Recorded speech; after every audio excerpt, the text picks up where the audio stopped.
So good morning guys. तो चलिए start करते हैं आज के यानी कि 27 फरवरी के इंपॉर्टेंट करंट अफेयर्स को। देखिए हमारा पहला प्रश्न क्या है। फरवरी 2022 में जारी अंतरराष्ट्रीय इंटेलेक्चुअल प्रॉपर्टी इंडेक्स 2022 में भारत कौन से स्थान पे है? तो आंसर होगा 43। तो ये है इंटरनेशनल इंटेलेक्चुअल प्रॉपर्टी इंडेक्स 2022, जिसमें भारत 55 देशों में से 43वें स्थान पे रहा है, 43 नंबर पे रहा है। और टॉप पे कौन सा देश है? देखो, पहले स्थान पे यूएस रहा, दूसरे स्थान पे यूके रहा और तीसरे पे जर्मनी को रखा गया। भारत को 43 पे रखा है। और इस इंडेक्स को जारी कौन करता है? यूएस चैम्बर ऑफ कॉमर्स के ग्लोबल इनोवेशन पॉलिसी सेंटर इसे जारी करता है। और इसी से रिलेटेड एक डे आपको याद होगा, विश्व बौद्धिक संपदा दिवस, वर्ल्ड इंटेलेक्चुअल प्रॉपर्टी डे 26 अप्रैल को वो मनाया जाता है। अच्छा, अभी भ्रष्टाचार सूचकांक आया था, करप्शन परसेप्शन इंडेक्स 2021 आया था, जिसको जारी किया था ट्रांसपेरेंसी इंटरनेशनल ने। उसमें भारत 85वें नंबर पे, 85 नंबर पे रहा था।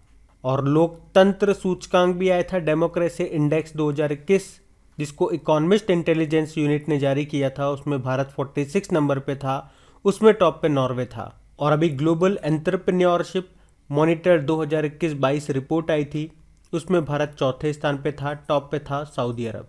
उसके अलावा बात करें खुशहाली सूचकांक 2021 यानी कि हैप्पीनेस इंडेक्स, जिसको यूनाइटेड नेशन ने जारी किया, उसमें भारत 139 नंबर पे था, टॉप पे फिनलैंड रहा।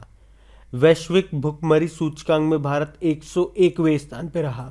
वर्ल्ड प्रेस फ्रीडम इंडेक्स आया था, जिसको रिपोर्टर्स विदाउट बॉर्डर ने जारी किया, उसमें भारत 142 नंबर पे था, टॉप पे नॉर्वे रहा। ग्लोबल इनोवेशन इंडेक्स आया था, उसमें भारत 46 नंबर पे था, टॉप पे स्विट्जरलैंड रहा। मानव विकास सूचकांक आया था, उसमें भारत 131वें 131 नंबर पे था, टॉप पे नॉर्वे था और उसको जारी किया था यूनाइटेड नेशन डेवलपमेंट प्रोग्राम ने। और वर्ल्ड बैंक ने कौन सा इंडेक्स जारी करना बंद कर दिया? तो ease of doing business index को। लास्ट जो आया था उसमें भारत 63 नंबर पे था। और अभी भारत का पहला क्रिप्टो करेंसी इंडेक्स IC15 जारी किया किसने? क्रिप्टो वायर ने।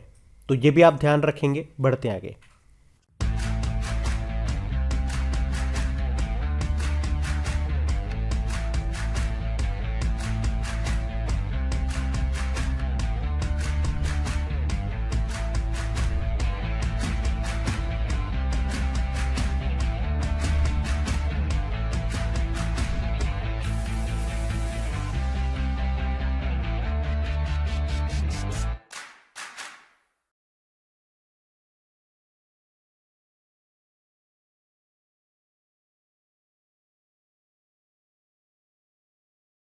फिर बताइए, अभी हाल ही में बोल्ट्जमैन पदक से सम्मानित होने वाले पहले भारतीय कौन बन गए हैं?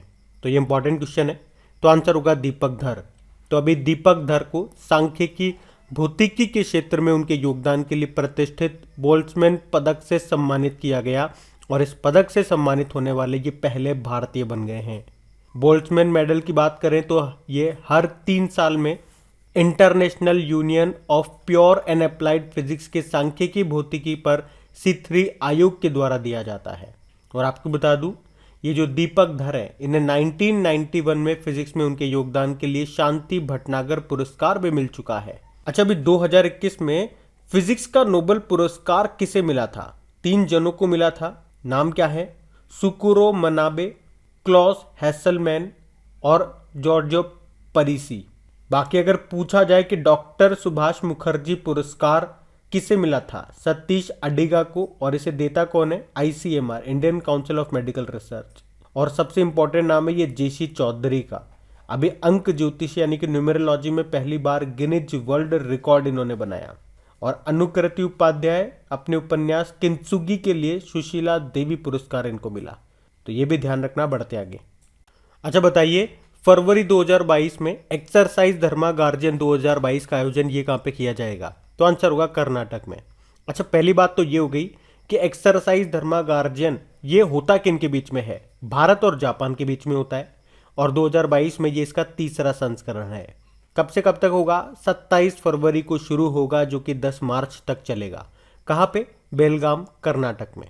अच्छा, वैसे हम जापान के साथ जिमएक्स नाम के एक्सरसाइज भी करते हैं, शिन्यू मैत्री नाम की एक्सरसाइज भी करते हैं और मालाबार नाम की जो एक्सरसाइज है उस पर भी भारत और जापान आते हैं।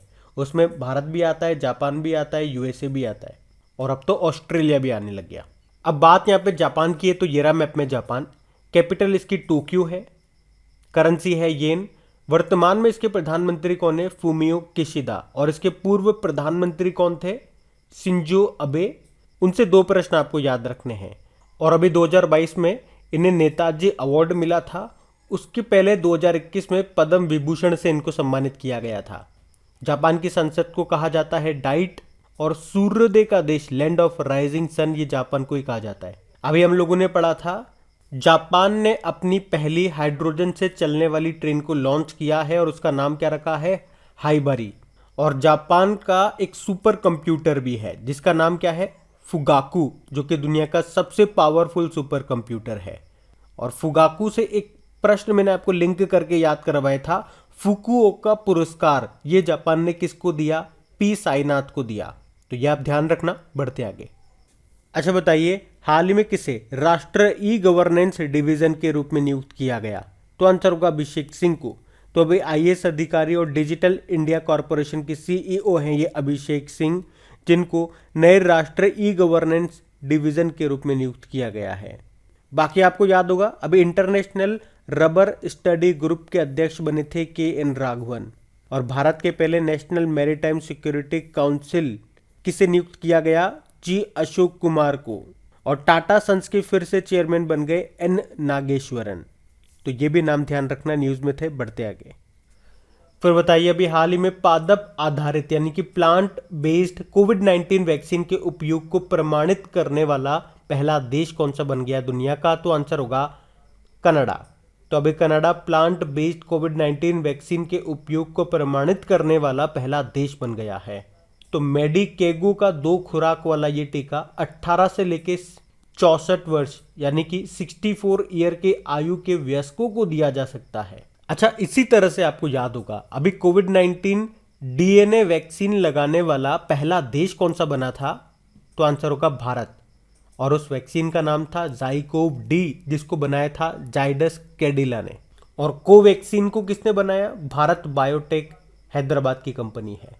कोविशील्ड को बनाया है serum institute of India Pune ने, जिसके चेयरमैन कौन है? साइरस पूनावाला है। चलिए कमेंट बॉक्स में टाइप करके बताइए अभी इन्हें कौन सा पुरस्कार मिला है? पद्म भूषण मिला या पद्म विभूषण मिला या पद्मश्री मिला? इससे पहले इन्हें लोकमान्य तिलक राष्ट्र पुरस्कार 2021 के लिए चुना गया था। और इसी तरह से आपको याद होगा फाइजर नाम की एक वैक्सीन आई थी। तो अमेरिकी फार्मा कंपनी है फाइजर, उसके सीईओ हैं एल्बर्ट बोरला। उन्हें 2022 के जेनेसिस पुरस्कार से सम्मानित किया गया वैक्सीन बनाने के लिए। बाकी अगर पूछा जाए 100% टीकाकरण यानी कि दोनों डोज लगाने वाला पहला यूनियन टेरिटरी बना कौन सा? अंडमान निकोबार। पहला राज्य बना था हिमाचल प्रदेश और पहला जिला बना हिमाचल प्रदेश का किन्नौर जिला। पहला गांव बना था जम्मू कश्मीर का वैयान गांव। तो इतना आप याद रखना। बढ़ते आगे। बताइए, अभी हाल ही में मॉस्को वुशु स्टार चैंपियनशिप में किस भारतीय ने स्वर्ण पदक जीता? तो आंसर होगा सादिया तारिक। तो अभी भारत की वुशु खिलाड़ी हैं सादिया तारिक और इन्होंने रशिया के राजधानी मॉस्को में खेली जा रही वुशु स्टार चैंपियनशिप में गोल्ड मेडल जीता है। तो सादिया तारिक ये कहाँ की रहने वाली है? जम्मू कश्मीर के श्रीनगर की रहने वाली है। और जम्मू कश्मीर से ही है आरिफ खान। आरिफ खान का नाम आपने सुना होगा। अभी भारत की तरफ से बीजिंग ओलंपिक में जाने वाले एकमात्र खिलाड़ी थे आरिफ खान, जो कि एक स्कीयर हैं, जम्मू कश्मीर से हैं ये। और बताओ, अभी विश्व के नंबर 1 शतरंज चैंपियन है कौन? मैग्नस कार्लसन, जो कि नॉर्वे से है। उनको हराने वाले अभी सबसे युवा खिलाड़ी कौन बन गए हैं? तो आंसर होगा आर प्रज्ञानंदन।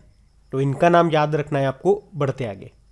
फिर बताइए, हाल ही में किस राज्य के पहले आदिवासी मुख्यमंत्री जिनका नाम है हेमानंद बिस्वाल, इनका भी निधन हो गया? तो ये उड़ीसा के थे।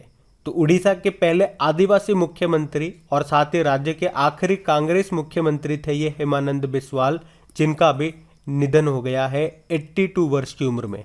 अब ये उड़ीसा की बात है तो ये रहा मैप में उड़ीसा। कैपिटल क्या है? देखो इसकी भुवनेश्वर है। और भुवनेश्वर से आपको याद आएगा कि भारत की पहली चेस अकेडमी बनेगी कहाँ पे? भुवनेश्वर में। और भारत के पहले विश्व कौशल केंद्र वर्ल्ड स्किल सेंटर का उद्घाटन कहाँ पे किया गया? भुवनेश्वर में।